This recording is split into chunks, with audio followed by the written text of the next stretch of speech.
할렐루야, 반갑습니다. 옆에 분과 인사하겠습니다. 당신을 뵈니 하나님 뵙는 것 같습니다.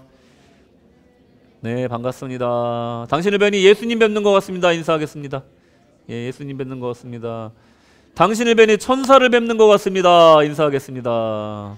할렐루야, 예, 천사를 뵙는 것 같습니다. 네, 예, 천사 하니까 다들 웃으시네요. 예, 너무 보기 좋습니다. 여러분, 누가복음 시리즈 28번째 시간, 주님 가르쳐 주신 기도와 삶이란 제목으로 오늘 은혜 나누도록 하겠습니다. 롤랑 베그라는 분이 쓰신 책 중에 도덕적인 인간은 왜 나쁜 사회를 만드는가 라는 책이 있습니다. 제목이 재밌죠? 도덕적인 인간은 왜 나쁜 사회를 만드는가. 저도 아직 안 읽어봤는데 거기에 좋은 내용이 있어서 함께 나누려고 합니다. 1000명의 사람에게 당신은 죽으면 천국에 갈 수 있습니까? 이렇게 질문을 했답니다. 그리고 만약에 죽어서 천국 가는 사람이 있다면 그게 누굴 것 같습니까? 유명한 사람 중에. 이게 물어봤대요. 그랬더니 결과가 79%의 사람, 그러니까 790명의 사람이 마더 테레사는 천국에 갈 것이다 이렇게 대답을 했다는 거예요. 그럴 수도 있고. 근데 그 다음 대답이 참 황당한 대답이 나왔는데, 누가 천국에 갈 것 같냐? 유명인 중에 65%의 사람이 대답했어요. 마이클 조던이 천국에 갈 것 같다 이렇게 얘기를 했다는 겁니다. 그 유명한 농구 선수 있잖아요. 69%의 사람이 마이클 조던이 천국에 갈 수 있을 것 같다 이렇게 대답을 했다는 거예요. 좀 고개가 갸우뚱됐어요. 근데 60%의 사람이 다이애나 왕세자비가 천국에 갈 수 있을 것 같다라고 대답을 했다는 거예요. 뭐라고? 좀 그랬어요. 근데 정말로 고개를 갸우뚱하게 한 대답은 여기 있었다는 겁니다. 87%의 사람이, 1000명 중에 870명의 사람이 누가 천국에 갈 수 있을 것 같냐라는 질문에 뭐라고 대답했냐면 나 자신이다 이렇게 대답을 했다는 거예요. 1000명은 그냥 무작위로 뽑은 사람들입니다. 기독교인만 뽑은 것도 아니고요. 종교 있는 사람만 뽑은 것도 아니에요. 그 중에 섞여 있겠죠. 근데 그 1000명 중에 무려 870명의 사람이 나는 죽으면 천국 간다. 에이, 그래도 천국 가겠지. 막연하게 그렇게 생각하고 살고 있는 사람이 87%나 됐다라는 거예요. 시사하는 바가 많죠. 이들은 어떤 기준으로 이런 답변을 했을까? 정말 궁금해지더라고요. 이것은 생각보다 많은 사람들이 천국의 비밀과 영적 문제에 대해서 깊은 사색이나 어떤 성찰 없이 그냥 선한 사람, 심지어는 유명한 사람은 천국에 간다라는 어처구니 없는 신념을 갖고 산다는 거예요. 사도행전 4장 12절을 보시면요. 다 같이 읽겠습니다. 시작. 다른 이로서는 구원을 받을 수 없나니 천하 사람 중에 구원을 받을 만한 다른 이름을 우리에게 주신 일이 없음이라 하였더라. 할렐루야. 아멘. 이거 아멘 하셔야 돼요. 할렐루야. 오직 예수입니다. 할렐루야. 오직 예수의 이름을 믿는 자만이 구원받는 줄을 믿으시기 바랍니다. 이처럼 세모 구멍에 동그라미를 넣을 수가 없는 거예요. 네모 구멍에 별표를 넣을 수가 없는 거예요. 그거에 맞는 어떤 합당한 것이 있다는 겁니다. 인간의 심령에 뻥 뚫린 이 구멍을 유명세나 도덕적인 기준으로 메울 수가 없다는 거예요. 이 인간의 마음속에 이 뚫려있는 구멍은 오직 예수로만 채울 수 있는 줄로 믿으시기 바랍니다. 아멘. 이런 영적인 문제는 분명히 정해진 이치가 있다는 거예요. 예수를 믿어야 구원받는 거라는 겁니다. 이와 마찬가지로 기도도 마찬가지라는 겁니다. 기도도 응답받는 기도가 있다라는 거예요. 그리고 주님이 보시기에 합당한 기도가 있더라는 거예요. 하나님 뜻에 올바른 그런 기도가 있다라는 겁니다. 그것을 오늘 한번 살펴보도록 하겠습니다. 주님이 가르쳐준 이 기도를 통해 우리가 지금까지 어떻게 기도해야 해왔는지, 또 우리가 어떻게 기도하며 살았는지, 또 어떻게 또 우리가 인생을 살아왔는지 깊이 성찰하는 시간을 가져보겠습니다. 오늘 말씀을 통해서 전반적인 기도 생활과 신앙생활의 깊은 깨달음을 얻으시는 귀한 시간 되시기를 주님의 이름 축원합니다.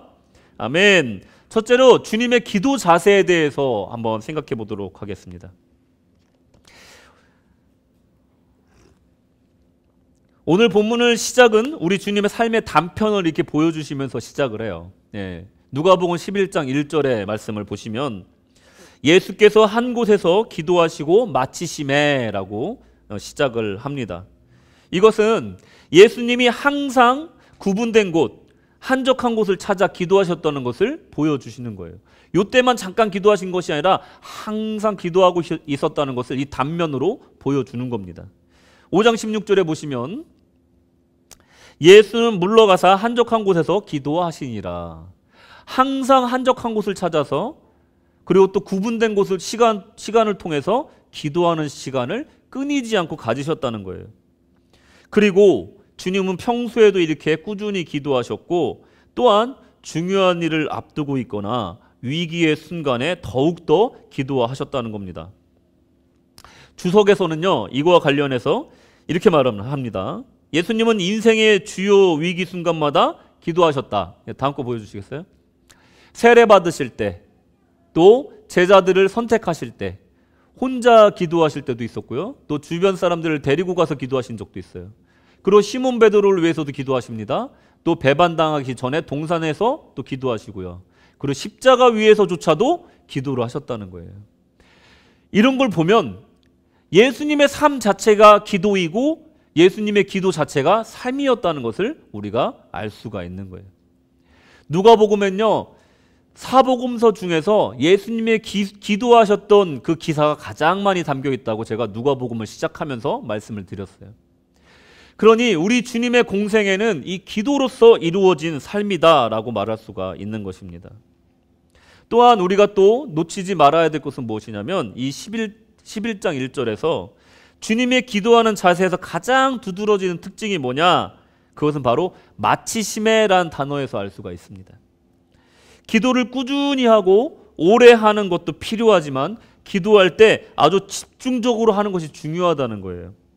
기도를 통과 의례나 종교적인 의식으로 의무로 접근하면 이 기도의 횟수 또 길이 그리고 말의 양의 마음을 뺏긴다고 우리 주님께서 말씀을 하세요. 그러니 기도는 아주 집중적으로 또한 기도가 끝나기 전까지 아무것도 다른 일을 시작하지 말라는 하나님의 말씀이 바로 마치심에라는 단어에 담겨 있다는 겁니다. 우리는 기도하다가 정말 중요한 일이 생기면 기도를 멈추고 그 일을 시작하러 갑니다. 하지만 그 어떤 것도 주님의 기도가 마치기 전까지는 그 어떤 일도 하시지 않고 고도의 집중력을 가지셨다는 것을 이 마치심에라는 단어를 통해서 우리가 생각할 수가 있는 겁니다. 우리 주님이 그럴 수 있었던 것은 주님의 마인드셋 자체가 기도보다 중요한 일은 없다라고 셋을 해놨기 때문에 그런 겁니다. 그리고 어떤 일을 하든지 간에 기도보다 선행되고 기도보다 우선되는 일은 절대로 없다라고 마음가짐을 가지셨다는 것이 우리 주님의 기도의 자세였다는 겁니다. 그러니 우리 주님은 그 어떤 것도 기도보다 앞세우지 않으셨다는 거예요. 주님의 기도의 자세는 단지 기도를 어떻게 하면 잘할까 하는 답변이 아니었다는 겁니다. 기도하는 사람이 기도와 삶을 어떻게 순서를 정하고 나열할 것인가에 대한 것을 우리 주님 삶을 통해서 이 마치심에를 통해서 보여주셨다는 거예요. 제일 맨 앞에 기도를 두어야 된다. 자녀를 가르칠 때나 사업을 시작할 때나 직장 생활할 때 가장 맨 앞에 있어야 되는 것은 기도다라는 것을 우리 주님이 보여주신 삶의 예라는 겁니다. 우리는 구분된 시간에 기도를 해야 됩니다. 네. 의도적으로 구분을 하셔야 돼요. 하루 중에 이 아무에게도 방해받지 않는 환경을 조성하셔야 된다는 거예요. 그 기도에 매진을 하셔야 된다는 겁니다. 인생의 성공에 관심이 많은 사람들, 특히 지금 빅테크 기업의 CEO들의 그 삶을 보면 아무리 바쁘고 아무리 바빠도 꼭 하루 중에 산책의 시간, 영감을 받는 시간을 꼭 둔다고 그래요. 그래서 대부분의 번뜩이는 아이디어가 그 산책의 시간에, 영감의 시간에서 많이 얻어졌다라고 그들은 고백을 합니다. 하물며 믿지 않는 사람들도 이렇게 영감을 받는 시간, 그런 산책하는 시간을 귀하게 여기는데 기독교인들은 더 영적으로 기도하는 이 시간에 매진해야 되고 구분해야 될 줄로 믿습니다. 우리 주님이 원하시는 그런 삶은 바로 이런 영적인 기도의 시간이 있는 그런 삶을 원하시는 겁니다. 주님도 기도의 진정성에 필요하다는 이유에 대해서 또 이렇게 중요한 기도의 시간에 정말로 어떻게 기도해야 되는지에 대해서 자세에 대해서 더 정확하게 설명해 주십니다. 마태복음 6장 7절에 보시면 중언부언 하지 말라고 말씀하십니다. 중언부언. 기도를 해야 되는데 그럼 진정한 기도, 진정성 있는 기도를 하려면 이 구분된 시간에 기도를 하는데 그럼 어떻게 기도할 거냐? 첫째로 중언부언 하지 말라는 겁니다. 중언부언. 자, 중이라는 것은요. 이게 계속 반복되고 또 이게 중복된다는 뜻이에요. 이 중자는요. 중복할 때 중자예요. 말이 중복된다는 거예요. 부자는요. 복자로도 읽어요. 뭐죠? 반복할 때 그 복자입니다. 그러니까 부자로 읽는 거예요. 읽을 때만. 음차만. 그래서 말을 중복해서 하지 말고 반복해서 하지 말자. 이걸 말하는 겁니다. 중언, 부언이 그 뜻입니다. 근데 이 단어 자체에는요. 부정적인 의미가 담겨 있지 않아요. 그냥 중복해서 어떤 일을 강조하는 거예요. 중요한 일이 있으면 강조해서 얘기하는 걸 중언, 부언이라고 합니다. 근데 우리 주님께서는 이것을 부정적으로 사용하지 않으셨지만 이 바탈로에오라는 단어를 쓰시면서 이 이방인들의 기도의 특징이 바로 중언부언이다 라고 말씀하고 계신 거예요. 하나님을 믿는 백성은요 이렇게 기도하지 않는다는 겁니다. 중언, 부언한다는 것은 같은 말을 반복하고 또 그것을 중복해서 한다는 것은 마치 기도 주문을 외우는 것 같은 거예요. 비나이다 비나이다 뭐 천지신명께 비나이다 뭐 이런 거예요. 그리고 불교인들이 나미아부탑을 관세음보살 진심으로 이걸 3번만 하면 극락왕생한다라고 믿는 것과 똑같은 거예요.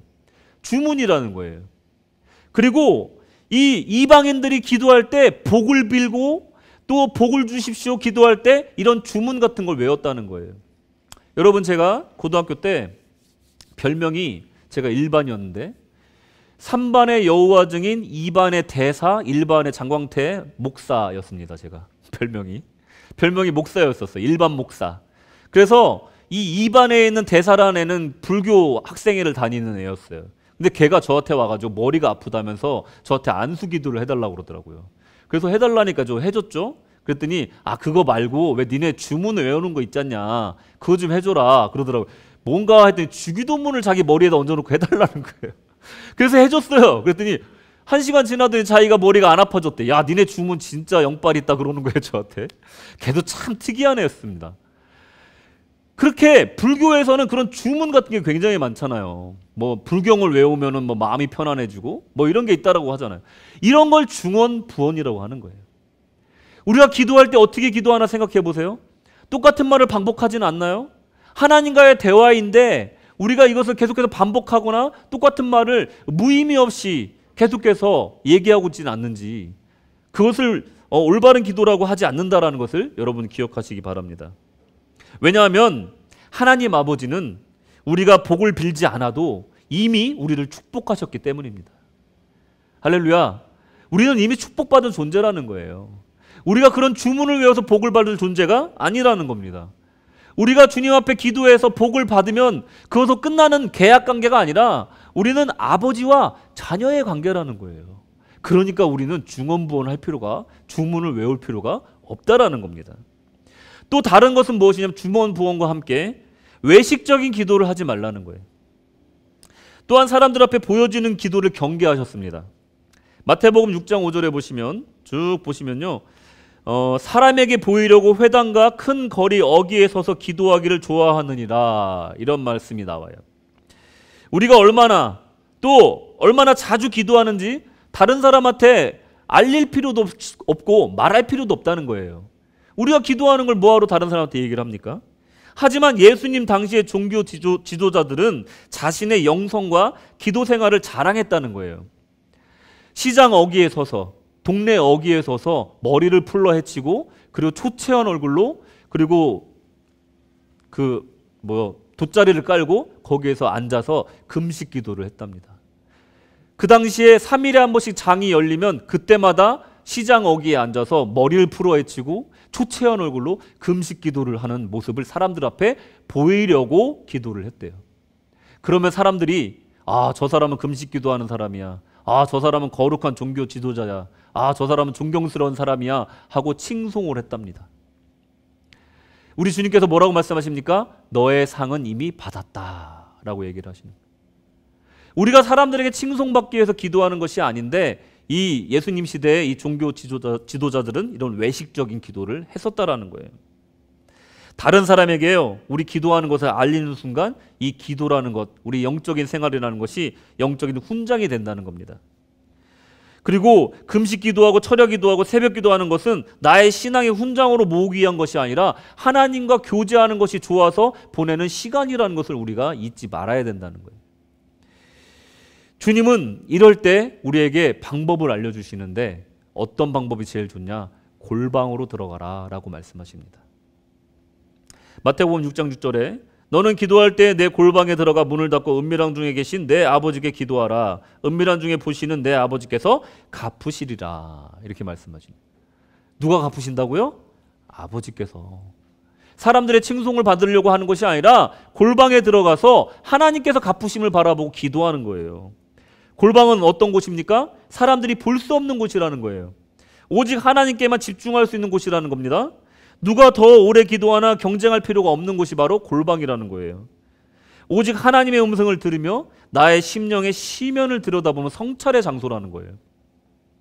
이런 골방에 있는 사람은요, 아무리 폭풍우가 쳐도 깊은 바닷속에 파도가 치지 않는 것처럼 그런 시면 속에서 평안함을 누리는 삶을 살 수가 있다는 거예요. 아무리 폭풍우가 쳐도 아무리 큰 배가 흔들릴 정도 큰 파도가 칠지라도 시면 바닷속은 흔들리지 않는다는 거예요. 그것이 바로 우리 믿는 사람들의 골방이라는 겁니다. 세상 풍파가 그런 사람은 흔들 수가 없다는 겁니다. 주님은 기도의 삶을 사셨습니다. 주님의 기도는 모든 일보다 앞섰고 그 시간보다 중요한 일은 주님 삶 속에 없었습니다. 기도를 마치고서야 그제서야 어떤 일을 시작하셨습니다. 또한 주님은 중언부언하는 것을 하지 말라고 말씀하십니다. 또한 사람에게 보이려고 과시적인 기도도 하지 말라 하십니다. 기도의 골방에서 하나님 아버지와 깊은 영적인 교제와 성찰과 대화를 나누라고 우리를 권면하십니다. 만일 여러분의 삶 속에 정말 가치를 또 의미를 추구하시면서 하나님의 뜻에 따라 살고자 하신다면, 그런 열망이 있다면 오늘 여러분의 삶 속에 이런 기도의 골방을 조성하시기를 권면드립니다. 또한 여러분의 하루 중에 구분되어서 방해되지 않는 그런 골방의 시간을 가지시기를 또한 권면드립니다. 둘째로 간청의 기도입니다. 간청의 기도.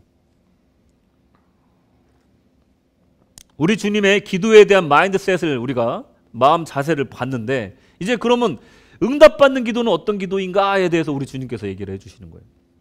여러분, 기도를 했으면요, 하나님의 응답을 받으셔야 됩니다.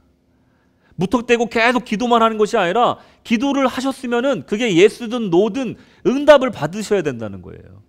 물론 장기적으로 기도하는 기도 제목도 있어요. 하지만 분명히 기도라는 건 늦게든 아니면 빨리든 응답이 와야 된다는 겁니다. 왜냐하면 기도는 대화이기 때문에 그래요.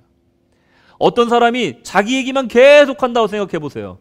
상대방이 무슨 얘기를 하든지 간에 듣지 않고 계속 자기 얘기만 한다고 생각해 보십시오. 그런 사람들이 많죠. 예, 목사님들 중에 그런 분들이 많은데 저도 막 제 얘기만 막 할 때가 있어요. 그럴 때 정신 차리고 좀 들어야지 이럴 때가 있습니다.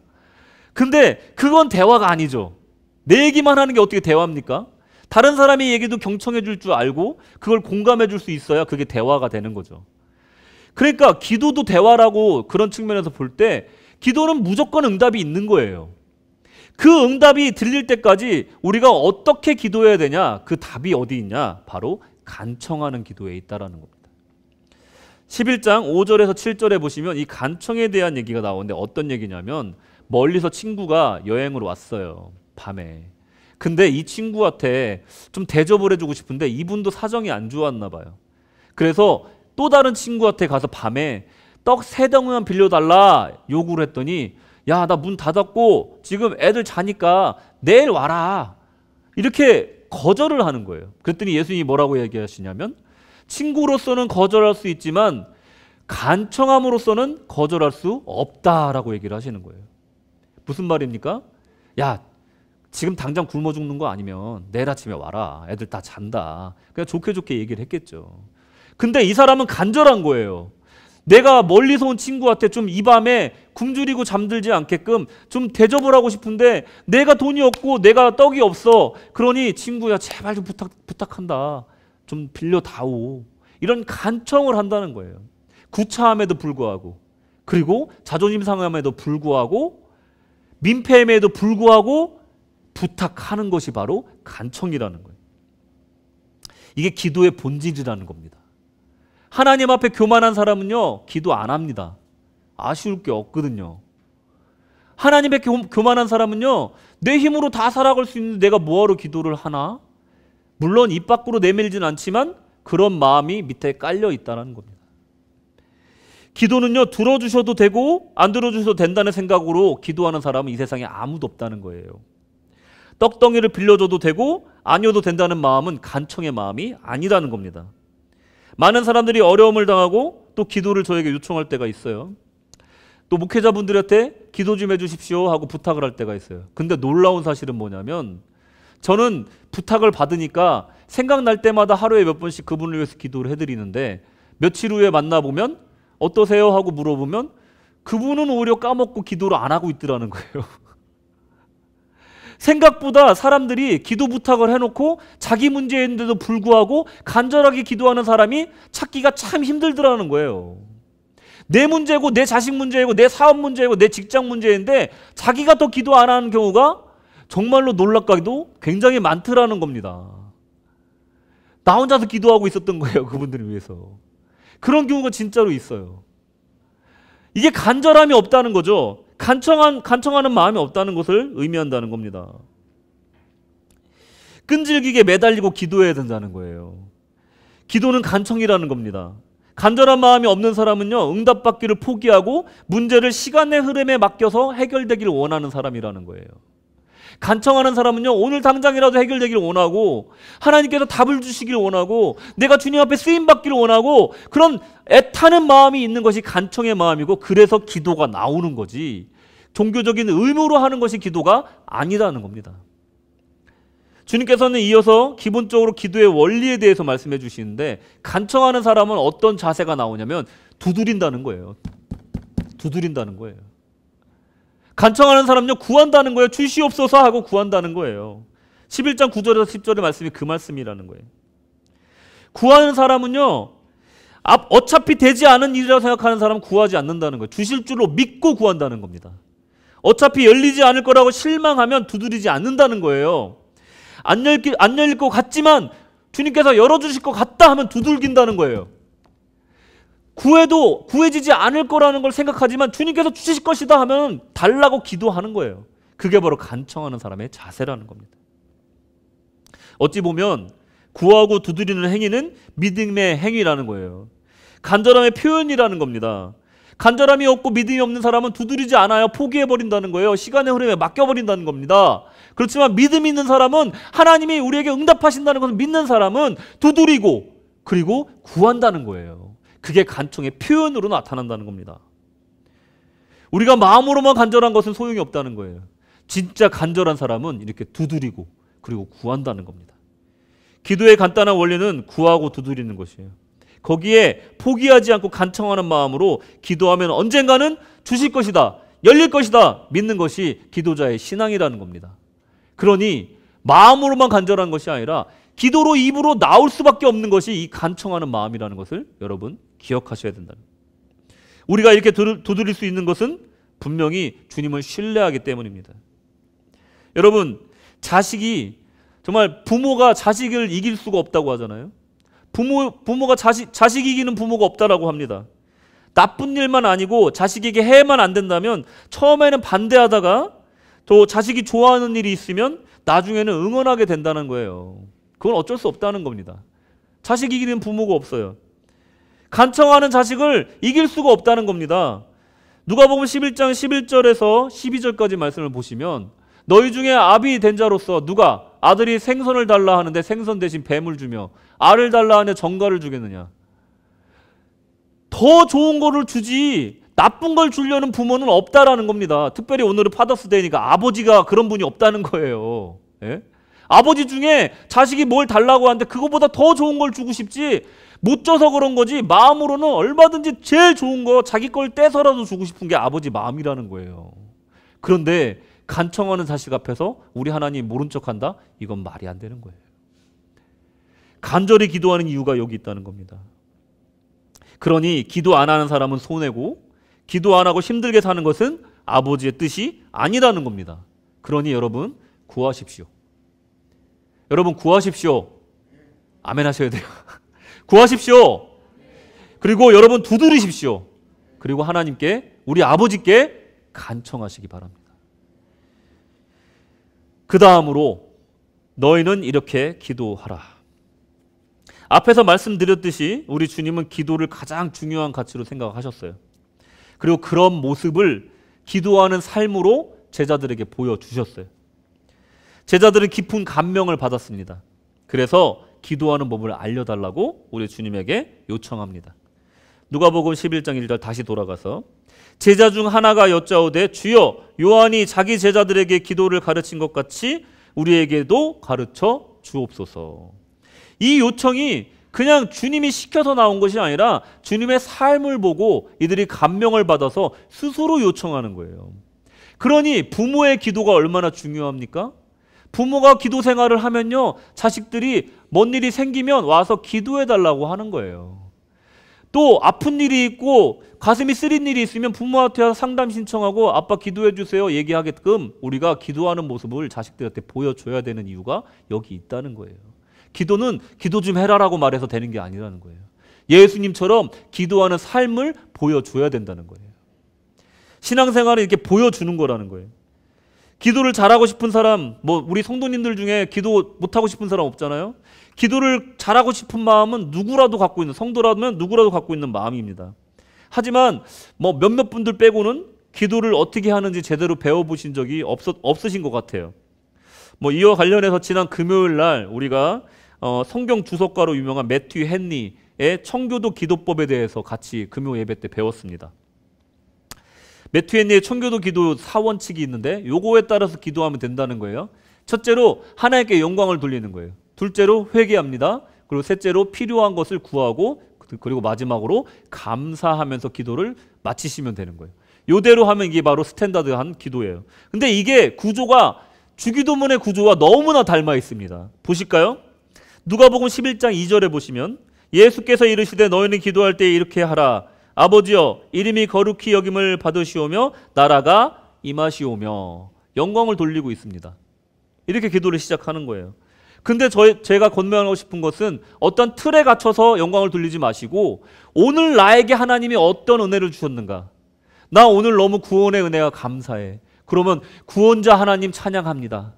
이렇게 하나님의 영광 돌리면 돼요. 하나님한테 너무 감사한 일이 많아. 하나님 너무 감사합니다. 감사합니다 하나님. 영광 받으시옵소서. 이렇게 기도를 시작하는 거예요. 교회에 오든가 기도 자리에 앉아서 제일 먼저 기도를 시작하면서부터 내가 원하는 것을 요구하고 기도하는 것은 사실은 스탠다드 기도가 아니라는 거예요. 주기도문에서 먼 기도라는 거예요. 처음 시작은 하나님께 영광 돌리는 것부터 시작해야 진정한 기도의 모습이라는 겁니다. 두 번째로 일용할 양식을 구해야 됩니다. 3절 우리에게 날마다 일용할 양식을 주시옵고 이렇게 구해야 된다는 거예요. 영광 돌렸으면 이제 일용할 양식을 구해야 되는데 여기서 말하는 이 양식은 무엇일까? 당시 지중해 지역의 문화에 비추어 봤을 때 지중해 삼합이라는 게 있대요. 지중해 삼합. 그러니까 예수님이 이렇게 일용할 양식 얘기하면 제자들이 딱 떠올리는 음식들이 있었다는 거예요. 그 당시 문화에. 뭘까요? 맞추시는 분은 제가 커피 한 잔 타드리겠습니다. 공짜인데 그죠? 지중해 삼합 뭔가요? 지중해 삼합 생각나는 대로 홍어 묵은지 이건가요? 괜찮아요. 말씀해 보세요. 틀려도 됩니다. 뭐라고 안 할게요. 외로워. 제가 하겠습니다. 곡물, 올리브유, 포도주. 이게 지중해 삼합이래요. 이 세 가지를 떠올렸을 거라는 거예요. 예수님께서 일용할 양식 그러면은 제자들이 딱 떠올렸을 게 바로 이 세 가지라는 거예요. 이게 주식이었대요. 그러면 이것을 위해서도 주님 앞 하나님께 구해야 된다는 거예요. 무슨 뜻입니까? 내가 땀 흘려서 내가 노력해서 곡식을 얻고 올리브유를 얻고 포도주를 얻은 것이 아니라 이 모든 것이 다 하나님의 은혜다라는 것을 인정하는 행위가 일용할 양식을 주시옵소서 기도하는 거라는 거예요. 일용할 양식 달라고 기도 안 해도 내 힘으로 내가 땀 흘려서 먹을 수 있는 사람은 이 기도를 할 필요가 없는 겁니다. 하지만 신앙이 있는 사람은 내가 아무리 노력해도 결과를 주시는 분은 하나님이시다 믿는 사람은 일용할 양식을 주시옵소서 하고 기도한다는 거예요. 그러니까 우리의 육의 양식이지만 이 육의 양식조차도 하나님이 제공해 주시지 않으면 우리는 먹을 수 없다라고 고백하는 행위라는 겁니다. 또한 다른 의미는, 영적인 의미는 무엇이냐면 하루를 살아갈 깨달음을 달라는 거예요. 하루를 살아갈 은혜를 달라는 거예요. 사람을 만나면서 하나님의 은혜를 깨닫고 성경 말씀을 보다가 깨달음을 주시면 그것 또한 우리의 영적인 양식이 되는 거고, 천지 만물을 바라보면서 하나님의 창조 섭리를 바라보면서 또 얻어지는 그 깨달음이 우리의 영의 양식이 된다는 거예요. 그러니 영의 양식, 육의 양식을 일용할 양식을 주시옵소서 하고 기도하라는 겁니다. 그러니 이게 무슨 말입니까? 우리 영이든 육이든 먹여 살리시는 분은 누구다? 하나님이시다 인정하는 기도를 하라는 겁니다. 그리고 그 다음으로 회개하라는 거예요. 회개. 4절에 우리가 우리에게 죄 지은 모든 사람을 용서하오니 우리 죄도 사하여 주시옵고 우리를 시험에 들게 하지 마시옵소서 하라. 회개 기도를 하는데 주님 저의 죄를 용서하여 주시옵소서 하고 끝나는 회개는 반쪽짜리 회개라는 거예요. 내가 우리에게 죄 지은 모든 사람을 용서하겠사오니 저의 죄도 용서하여 주시옵소서. 이게 온전한 회개라는 거예요. 내가 회개의 삶을 산다는 것은요, 내 죄를 사해달라고 얘기하는 것으로 끝나는 것이 아니라 나 또한 형제들을 용서해야지만이, 그래야지만이 그 회개가 완성된다는 거예요. 하나님이 나를 용서하셨듯이 나 또한 용서하며 살아야 그것이 바로 진정한 회개의 열매라는 겁니다. 그러니 회개 기도할 때 이 말씀을 생각하면서 회개 기도를 해야 된다는 겁니다. 그 다음으로 주님께서 우리에게 가르쳐준 기도에 또 통해서 묵상해야 될 것이 무엇이냐면, 이 주기도문은 제자들이 기도하는 법을 알려달라고 해서 우리 주님께서 알려주신 거예요. 마태복음에 보면요, 주기도문 전체가 다 나옵니다. 근데 누가복음에는요, 아주 축약된 내용만 나오고 있어요. 거기다가 간청의 기도, 구하라 두드려라, 전반적인 기도의 모습을 예수님께서 설명해 주시고 계신 거예요. 주기도문만 알려주신 것이 아니라 기도를 하는 법을 알려달라는 제자에게 기도하는 것이란 이런 것이다, 기도와 삶의 일치라는 것은 이런 것이다, 기도는 그냥 기도하는 것만 잘하면 되는 것이 아니라 이렇게 살아야 되는 것이다 하는 삶의 원칙을 보여주신 거라는 거예요. 주님의 가르쳐주신 기도는 어쩌면 우리의 삶의 지침일지도 모른다는 거예요. 기도는 단지 기원이고 또 주문 같은 것이 아니라 기도는 우리가 삶을 살아가는 방법을 알려주는 것이라는 것, 또 주기도문에 우리의 삶의 방식이 담겨 있다는 것을 우리가 생각을 해야 된다는 겁니다. 하나님께 영광을 돌리는 삶을 살아라, 첫째로. 둘째로 영적, 육적 양식을 하나님을 통해서 얻어라. 셋째, 형제와 사랑하고 우애하며 용서하며 살아라. 유혹에 지지 말고 악에서 떠나라. 나라와 권세와 영광이 하나님께 있음을 인정하고 하나님을 경배하라 하는 내용이 담겨 있는 것이 주기도문의 기도의 내용이라는 거예요. 기도만 그렇게 하는 것이 아니라 그렇게 살아야 된다는 겁니다. 주기도는요, 주님이 주시는 삶의 명령이라고 생각하시면 됩니다. 우리의 삶의 방향이 아주 명확하게 제시되어 있는 그런 명령이라는 겁니다.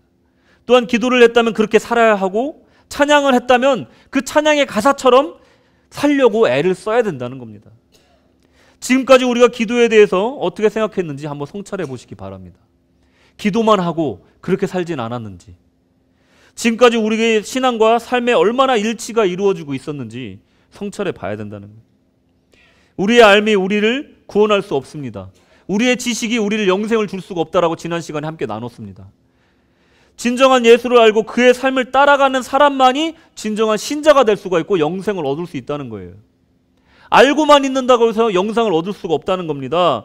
정말 예수를 믿고 또 교회만 다닌다고 해서 신자가 될 수 있는 게 아니라는 거예요. 신자 되기 원합니다 하고 우리가 찬송을 부른다고 해서 신자가 되는 게 아니라는 거예요. 그 삶을 따라가야지만이 신자가 된다는 거예요. 전에 말의 실수가 많았으면 이제는 말의 실수를 줄여야 되고, 내가 사람들의 상처 주고 살았으면 이제 상처 주면 안 된다는 거예요. 선하게 살아야 된다는 거예요. 하나님을 따라서. 주님 따라 그렇게 살아가야 된다는 거예요. 베풀면서 살아야 된다는 겁니다. 오늘 본문 이제 우리가 가장 구해야 될 것이 무엇인지 13절에서 가장 중요한 것이 무엇인지에 대해서 이제 이야기해 주시면서 이 기도에 대한 이야기를 마무리하십니다.